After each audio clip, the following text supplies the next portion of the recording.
So $2 Novels is a song. It was on my first record, Native Soil, which came out in 1986. And it was also on my second record, my first major label record called Darden Smith. But the song, I wrote the song when I was 19 years old. I was a freshman in college at what was at that time known as Texas State University, or no, Southwest Texas State University, and San Marcos, Texas. And it was the first song I'd written really once I got to college. And I wrote songs all through high school, and because I started writing when I was 10, but I didn't know anything. I knew I wanted to be a songwriter, but I didn't know anything about how the music business worked. And I was kind of embarrassed a little bit, the fact that I wrote songs, because I didn't know any other songwriters at all. Grew up in a family without music and all that kind of thing. So I put my guitars under my bed when I got to college, and I didn't really play except when no one was in the room. No one heard me. And so I just quit writing songs for the whole first semester of college. In the second semester, I was in psychology class, bored out of my mind. And as you know, any of you who have had kids in college or adult kids, one of the most dangerous things in the world is a kid with one semester of psychology under their belt. It's guaranteed to be awkward holidays when they come home, because they'll be judging you. Anyway, but I was in that psychology class, and this song came to me, and it really, I don't know where the title $2 Novels came from. It just happened. But it was looking back, it was a classic folk song. So I really broke it down into these characters. I was very influenced by Guy Clark, Townes Van Sant, John Prine, that kind of writer. So very detail oriented, and trying to put details in there to paint a picture in the listener's mind. So I definitely was going for that with $2 Novels. It's kind, my English, my liberal arts, and writing history it's kind of set up like a 5-paragraph essay, where you start broad, and you take it down to these details and spread out. And the thing that people often ask me about with $2 Novels is it about Houston, and is it about me? And actually, it's not about me at all. There was probably some cynicism and rebellion that was in my mind when I was writing it, but it's not about Houston. It's not about the Heights neighborhood in Houston, where actually there is a white oak that crosses those streets, and White Oak and First is an intersection. I grew up in a town called Brenham, Texas, and it's more about Brenham, probably in my mind, than Houston at all. But it was just when I wrote it, it was originally written as a poem. It was written to be spoken. I'd fallen in with these people from the literary journal at Texas State, and I wanted to get some poetry in this journal. So I wrote it to be spoken.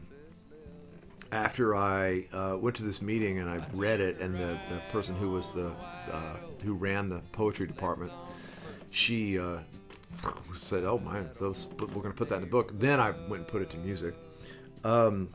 And I played it. It was this song that kind of got me going, really. It got me going at the Kerrville Folk Festival. And I would play it. I played at my shows all the time. And then when it came time to make a record, I did it. And I'd done a lot of shows with Nanci Griffith at that time. And I asked Nanci to come sing on the record. Native Soil was amazing, right? It was like an 8-track record. It's a really, really very simple record. With this band, these amazing players. Gene Elders plays fiddle on this track. He still is in George Strait's band, and the bass, the guitar, the acoustic guitar solo on this was by a guy named David Halley, who was very influential on me on how I play guitar and how I thought about music at the time, and I loved it. And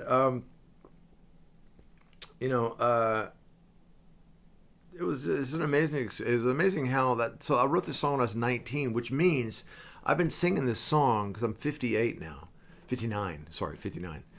Which means I've been singing $2 Novels twice as long as I haven't been singing $2 Novels, and it's like this old friend that sort of it just kind of comes around, and it's always there for me, and I always see new things in it. I don't know how I wrote the song when I was 19 because I really wasn't that great of a songwriter at the time. I just kind of lucked into this one, which to me is evident that if you do something and you're doing it for the right reasons and you've happened to have stumbled onto the craft that you're supposed to be doing, you're going to get lucky every now and then. So.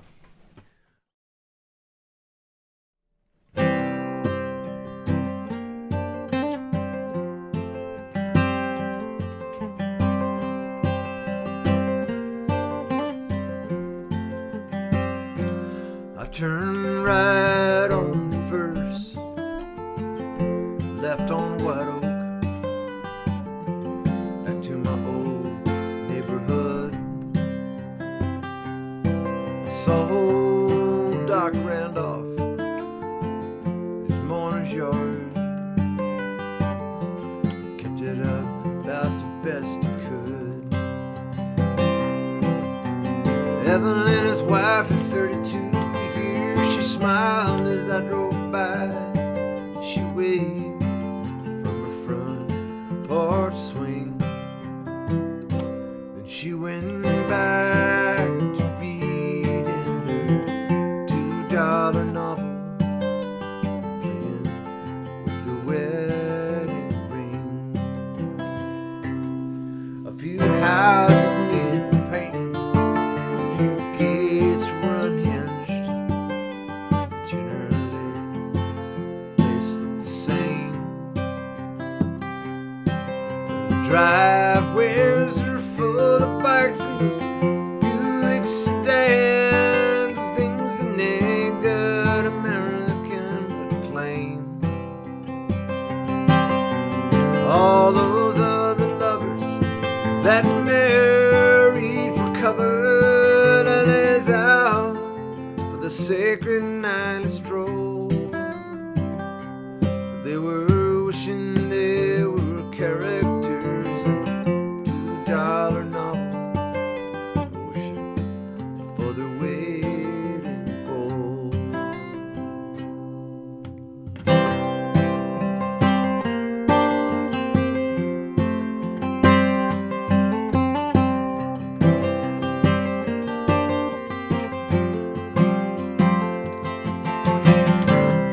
Mary Elizabeth, she my high school sweetheart.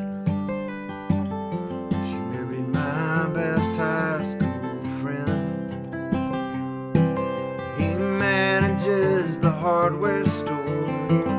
She became a nurse, and I became a memory of them. All my other buddies, they just got lost in outer space. They ran off to serve their country well. They're all fighting in the war. $2 novels, rolling the toughest left to tell. So I turned right on White Oak, left on First, out of that old neighborhood. I left the doctor and Mrs. Randolph sipping iced tea on their front porch, wondering if I'd ever come any good. And on 1,000 shady streets in 1,000 other towns, now people all do is know just the same. They're all living their lives like $2 novels, wondering why the world is so insane. They're all living their lives like $2 novels, and I'm wondering why there's nothing left to gain.